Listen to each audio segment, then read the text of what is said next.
নবী মুসা আলাইহিস সালাম একদিন বক্তব্য দিচ্ছেন। কি দিচ্ছেন? বক্তব্যকে আরবিতে ফুতবা বলা হয়। তো একজন দাঁড়িয়ে বললেন, বনু ইসরাঈলদের একজন, হে ইয়া মুসা, আপনি তো চমৎকার একটা বক্তব্য দিয়েছেন, আপনার চেয়ে কোনো জ্ঞানী মানুষ কি পৃথিবীতে এখন আছে? নবী মুসা আলাইহিস সালাম বলছেন, না, আমার জানা মতে আমার চেয়ে কোনো জ্ঞানী মানুষ এখন পৃথিবীতে নাই। স্বাভাবিক, কারণ তিনি তখন নবী, নবীর কাছে আল্লাহর ওহী আসে, তিনি সবচেয়ে জ্ঞানী হবেন, স্বাভাবিক। আল্লাহ রাব্বুল আলামিন বললেন, মুসা, তোমার চাইতেও জ্ঞানী আমার এক বান্দা আছে। বলেন সুবহানাল্লাহ।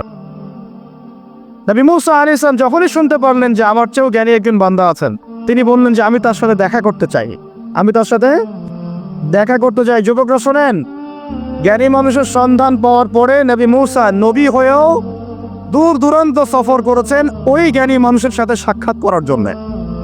তা আপনারা রেডিমেড ইসলাম চান, আপনারা ফেসবুক শরীফে ইসলাম চান, ইউটিউব শরীফে ইসলাম চান, কিন্তু সফর করে, কষ্ট করে, পরিশ্রম করে আলেম ওলামা পর্যন্ত পৌঁছাতে চান না। 3 ঘন্টা বক্তব্য শুনতে রাজি আছেন, কিন্তু আপনারা 3 ঘন্টা কোরআন তেলাওয়াত করতে চান না।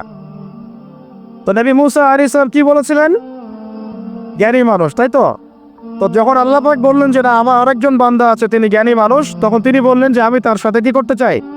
সাক্ষাৎ করতে চাই। এখান থেকে বলছিলাম যে আপনারা জ্ঞানের জন্য সফর করবেন, ইলম অর্জনের জন্য কি করবেন?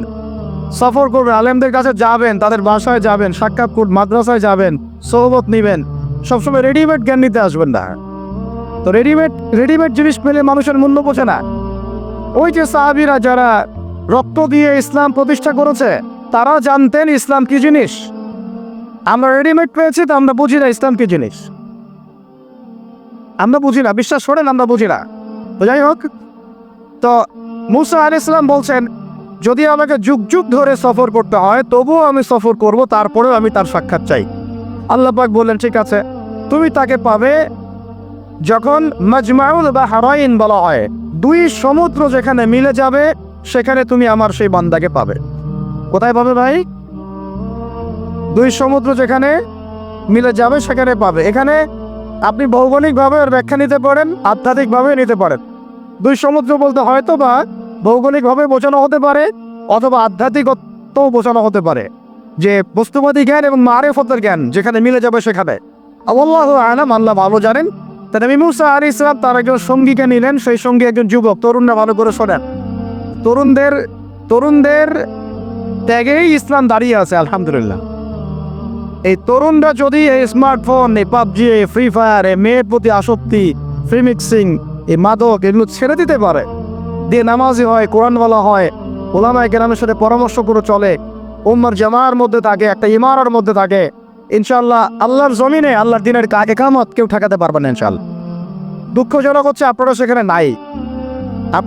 নাই, কিন্তু আপনারা আবেগে আছেন, আবেগ প্রদর্শন করছেন, বিবেক দিয়ে চিন্তা করছেন না, সমালোচনা বেশি করছেন, নিজে কোনো কাজ করছেন না, লেখালেখি করছেন, অনলাইনে বসে আছেন, সমালোচনা করছেন, শেয়ার দিচ্ছেন, লাইক দিচ্ছেন, কিন্তু আপনি আয়নার সামনে দাঁড়ায় চিন্তা করবেন, নিজেকে প্রশ্ন করবেন, এই উম্মার পিছনে আমার কি অবদান?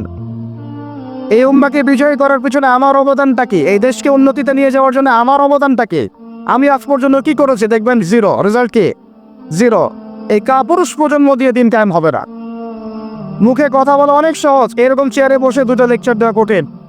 মুখে বলা অনেক সহজ, একটা কনস্ট্রাকটিভ বই লেখা কঠিন। মুখে বলা অনেক সহজ, সাহসিকতার সাথে সমাজে নেমে জাহিলিয়াত দূর করা অনেক কঠিন। তো এই কঠিন কাজগুলো যখন আপনারা দায়িত্ব কাঁধে নেবেন, উম্মার বিজয় হয়ে যাবে ইনশাআল্লাহ। আল্লাহ পাক আমাদের কবুল করে নেবেন। যুবক একজনকে সাথে নিয়ে নবী মুসা আলাইহিস সালাম হাঁটছেন। এই ব্যক্তির নামও বলে দেই, তার নাম হচ্ছে ইউশা বিন নুন। কি নাম?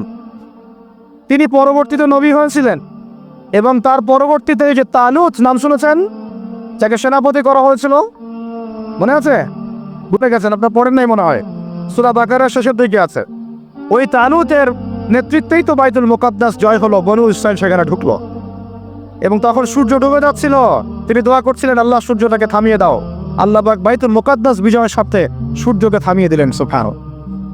মহাবিশ্বে সূর্যের ঘূর্ণন থেমেছে একবার, মহাবিশ্বে সূর্যের ঘূর্ণন আল্লাহ থামিয়ে দিয়েছেন, পুরাণ সাক্ষী আছে, হাদিস সাক্ষী আছে। আবার অচিরেই নবী সাল্লাল্লাহু আলাইহি ওয়াসাল্লাম বলেছেন, দাজ্জাল যখন আসবে, ওর শাসন যখন শুরু হবে, 40 দিনের প্রথম দিনটা হবে 1 বছরের সমান। এখন 1 বছরের সমান একদিন কিভাবে হতে পারে এটা আপনারা ভাববেন, যারা অ্যাস্ট্রোফিজিক্স পড়েন, যারা ফিজিক্স নিয়ে পড়েন, যারা অ্যাস্ট্রোনমি নিয়ে ঘাটাঘাটি করেন, আপনারা এটা তদন্ত করে দেখেন কিভাবে একটা বছর একদিনের সমান হতে পারে, একদিন 1 বছর সমান কেমন করে হতে পারে। তারপরের দিন হবে 1 মাসের সমান, তারপরের দিন হবে 1 সপ্তাহের সমান, তারপরের দিনগুলো হবে আমাদের দিনের মতো। তার মানে মহাবিশ্বে কিছু একটা হতে পারে, আল্লাহ ভালো জানেন। ওইদিকে আমরা যাচ্ছি না। এখন নবী মুসা আলাইহিস সালাম হাঁটতে শুরু করলেন। চলতে চলতে চলতে তিনি ওই মাজমাউল বাহরাইনের কাছে পৌঁছে গেলেন।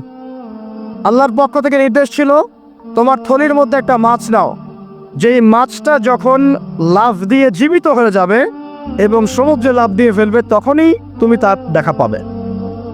একটা মৃত মাছ তিনি নিলেন, হাঁটা শুরু করলেন। যোজন যোজন দূর চলতেই থাকলেন, হাঁটতেই থাকলেন। এক পর্যায়ে একটা পাথরের হেলান দিয়ে রেস্ট নিচ্ছেন, বিশ্রাম করছেন। বিশ্রাম করতে গিয়ে তিনি তার সঙ্গীকে বলছেন, আচ্ছা যে নাস্তা নিয়ে আসছিলাম সেটা নিয়ে আসো দেখি। তখন তিনি বলছেন, আমি তো আপনাকে বলতে ভুলে গিয়েছি, ওই মাছ তো জীবিত হয়ে চলে গেছে সমুদ্রের মধ্যে। তখন মুসা আলাইহিস সালাম বললেন, আরে আমাকে এতদিন বলোনি কেন, এতক্ষণ বলো নাই কেন? ওইটাই তো সেই জায়গা যেখানে আমি তাকে পাবো। তারা আবার ব্যাক করলেন, সেই জায়গায় দেখলেন পাথরের উপরে সেই আল্লাহর বান্দা বসে আছে। তার নাম খিদির আলাইহিস সালাম। খিদির শব্দের অর্থ শ্যামল। খিদির মানে শ্যামল। হাদিসে আসছে তিনি যেখানে যেতেন মৃত জায়গার উপরে বসলে সেই জায়গা সবুজ হয়ে যেত। সুবহান। তো খিদির মানে শ্যামল, সবুজ আলাইহিস সালাম। এখন তিনি পাথরের উপরে বসে আছেন। নবী মুসা আলাইহিস সালাম গিয়ে সালাম দিলেন, বললেন আসসালামু আলাইকুম ওয়া রাহমাতুল্লাহ। তখন তিনি বলছেন, ওয়া আলাইকুম আসসালাম ওয়া রাহমাতুল্লাহি ওয়া বারাকাতুহু। তো মুসা আলাইহিস সালাম বলছেন, আমি মুসা। তখন খিদির আলাইহিস সালাম বলছেন, তুমি কি বনু ইসরাইলের মুসা? তুমি কি বনু ইসরাইলের মুসা? মানে বুঝাতে চাচ্ছি খিদির আলাইহিস সালাম বনু ইসরাইলদের কেউ নন। পৃথিবীর সবচেয়ে জ্ঞানী মানুষ বনু ইসরাইলদের মধ্যে নন, তিনি বনু ইসরাইলের বাইরে কেউ একজন।